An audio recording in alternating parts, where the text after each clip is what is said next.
প্রধান উপদেষ্টা অধ্যাপক মুহাম্মদ ইউনুস বলেছেন, এ বছরের ডিসেম্বর থেকে আগামী বছরের জুনের মধ্যে নির্বাচন হবে। তারা চান আগামী নির্বাচনটি বাংলাদেশের ইতিহাসে সবচেয়ে অবাধ, সুষ্ঠু ও গ্রহণযোগ্য নির্বাচন হোক। এজন্য নির্বাচন কমিশন সব ধরনের প্রস্তুতি নিতে শুরু করেছে। মহান স্বাধীনতা দিবস ও পবিত্র ঈদুল ফিতর উপলক্ষে আজ মঙ্গলবার জাতির উদ্দেশ্যে দেওয়া ভাষণে প্রধান উপদেষ্টা কথা বলেন। তার এই ভাষণ বাংলাদেশ টেলিভিশন ও বাংলাদেশ বেতার সরাসরি সম্প্রচার করেছে। প্রধান উপদেষ্টা বলেন, রাজনৈতিক দলগুলো ব্যাপক উৎসাহ, উদ্দীপনায় নির্বাচনের জন্য তৈরি হতে শুরু করবে বলে তিনি আশা করছেন। প্রধান উপদেষ্টা বলেন, জুলাই অভ্যুত্থানের প্রথম পর্ব সফলভাবে সমাপ্ত হয়েছে। প্রথম পর্বের সমাপ্তির মধ্য দিয়ে অভ্যুত্থানের দ্বিতীয় পর্ব শুরু হল। তিনি বলেন, সব সময় মনে রাখতে হবে, আমরা কিন্তু যুদ্ধাবস্থায় আছি। গুজব হল এই জুলাই অভ্যুত্থানের বিরুদ্ধে পরাজিত শক্তির মস্ত বড় হাতিয়ার। গুজব দেখলেই গুজবের সূত্রের সন্ধান করতে থাকবেন। গুজবকে অবহেলা করবেন না। বহু অভিজ্ঞ সমরবিশারদ এই গুজবের পেছনে দিনরাত কাজ করছে, সীমাহীন অর্থ এর পেছনে নিয়োজিত আছে। এর মূল লক্ষ্য জুলাই অভ্যুত্থানকে ব্যর্থ করা। আমরা তাকে ব্যর্থ হতে দেব না। সামগ্রিক ঐক্য পলাতক শক্তির গায়ে জ্বালা ধরিয়ে দিচ্ছে মন্তব্য করে অধ্যাপক মুহাম্মদ ইউনুস বলেছেন, তারা এই ঐক্য ভাঙতে চায়। তাদের অভিনব কৌশল আপনি টেরই পাবেন না।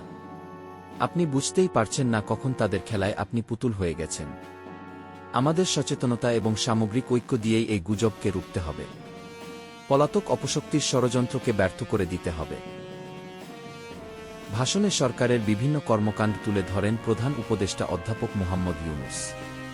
তিনি বলেন, বর্তমান সরকার দায়িত্ব গ্রহণের পর থেকেই দ্রব্যমূল্য নিয়ন্ত্রণে জোরালো ব্যবস্থা নিয়েছে। রমজান ও ঈদে বড় চ্যালেঞ্জ ছিল জিনিসপত্রের দামে লাগাম টেনে ধরা ও বিদ্যুৎ সরবরাহ নিশ্চিত করা। এ রমজানে যাতে কোনো পণ্যের দাম বেড়ে না যায় এবং বিদ্যুৎ সরবরাহ যেন বিঘ্নিত না হয়, সেজন্য সর্বোচ্চ চেষ্টা করা হয়েছে। রমজান মাস জুড়ে সরবরাহ চেইনের প্রতিবন্ধকতা কঠোরভাবে প্রতিহত করতে সব ধরনের ব্যবস্থা নেওয়া হয়েছে।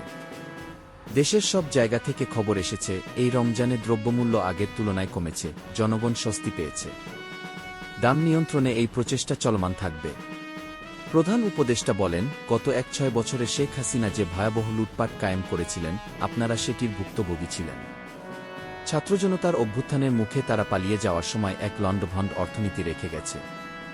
এই পরিস্থিতিতে দায়িত্ব নেওয়ার পর অর্থনীতি পুনরুদ্ধারের জন্য অন্তর্বর্তী সরকার নানা উদ্যোগ নিয়েছে।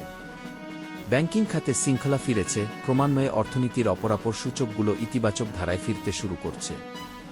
এ সরকারের সবচেয়ে বড় চ্যালেঞ্জ মূল্যস্ফীতি।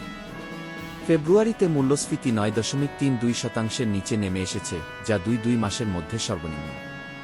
আগামী জুন মাসের মধ্যে এটি ৮% নিচে নেমে আসবে বলে আশা করছি।